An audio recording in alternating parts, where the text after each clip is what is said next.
પોરબંદરના છાયામાં આવેલ કન્યા શાળામાં કેટલોક ભાગ જર્જરિત થયો છે, જેને લીધે અહીં અભ્યાસ કરતી 300 થી વધુ વિદ્યાર્થીનીઓના જીવ પર જોખમ સર્જાયું છે। ત્યારે વહેલી તકે સમારકામની માંગ ઉઠી છે।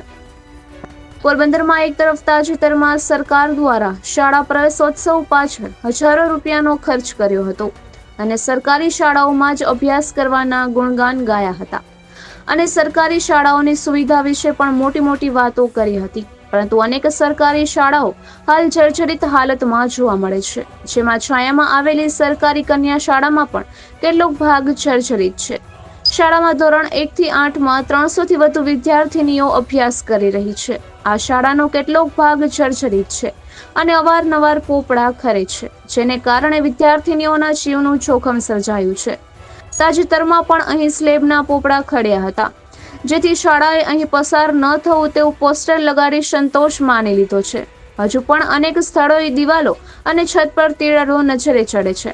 ત્યારે વહેલી તકે કોઈ મોટો અકસ્માત સર્જાય તે પહેલા અહીંનું સમારકામ કરવામાં આવે તેવી માંગ ઉઠી છે।